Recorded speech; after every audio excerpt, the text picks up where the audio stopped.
एगो हम गाना गावल चाहतनी निशा जी के ऊपर। अरे चढ़ के डोली मैं तू निकल जइबू, चढ़ के डोली मैं तू निकल जइबू, पियवा के प्यार में पिघल जइबू, पियवा के प्यार में पिघल जइबू।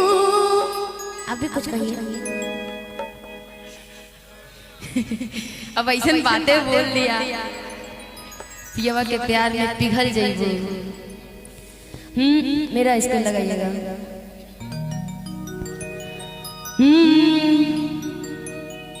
कि 200 के कहीं से माथ जब झारा, अब पाउडर क्रीम और दिया सारा। कि 200 के कहीं से माथ जब झारा, अब पाउडर क्रीम और दिया सारा। तबे नु हम जननी जननी जननी, तबे नु हम जननी कि ससुरा में सैया बारा। तबे नु हम जननी ससुरा में सैया बारा, तबे नु हम जननी। 200 के कहीं से माथ जब झारा, 200 के कहीं से बाल जब झारा, पाउडर क्रीम और दिया सारा। तबे नु हम जननी जननी जननी, तबे नु हम जननी ससुरा में सैया बारा। तबे नु हम, तबे नु हम जननी ससुरा में सैया बारा। तबे नु हम जननी। ओ मेरी जहर जब भी तुझे मालूम नहीं, ओ मेरी जहर जब भी तुझे मालूम नहीं, तू अभी तक है हंसी और मैं जवान। तुझ पे कुर्बान मेरी जान मेरी जान, तुझ पे कुर्बान मेरी जान मेरी जान। ओ मेरी शहर जब भी तुझे मालूम नहीं, ओ मेरी शहर जब भी तुझे मालूम नहीं, तू अभी तक है हंसी और मैं जवान। तुझ पे कुर्बान मेरी जान मेरी जान,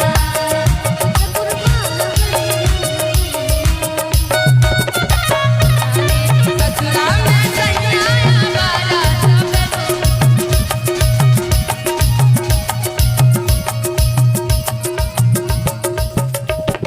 होल्ड होल्ड होल्ड आवर अरे दिल न लगई हो गोरिया रे, कि दिल ना लगई हा, अब फिर जानी आई हा। अरमान दया बुझा जा जा जा, भूला जाई हा। आप सबके लिए बोलना है क्योंकि हम दोनों तो स्टेज पे मिल ही रहे हैं। अब अरमान दिल न लगई हो नहीं, आप लोग तो वैसे भी नहीं भूल सकते। गोरिया रे, दिल न लगई हो, फिर ना लगई हो, फिर जानी आई हो। अब जा जा जा जान भूला जाई हा। अब जा जा जा जान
अरमान के लिए भी खास करके ये इस तरीके से बैठना इसके लिए हिट है।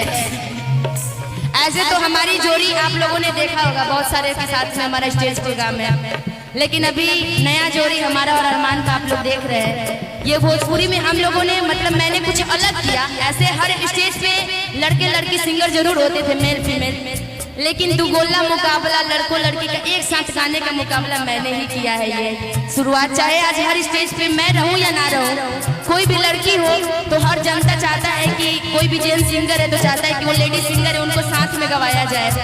और ये प्यार आशीर्वाद आप लोग का जब मिलता है इस निशा उपाध्याय को, चाहे आज एक स्टेज पे मैं फीमेल में एक ही लड़की रहती हूँ और लड़के में 10 मेल सिंगर भी रहते, तो 10 के साथ में मेरी जनता का प्यार होता है कि निशा जी उन सबके भी साथ गाइए आप। तो ये प्यार जब आप सबका मिलता है तो बहुत अच्छा लगता है मुझे कि मैंने कुछ आप लोगों के लिए अच्छा किया, खुद के लिए अच्छा किया है कि आप लोग इतना सराहते हैं और प्यार देते हैं। और कहना है क्या,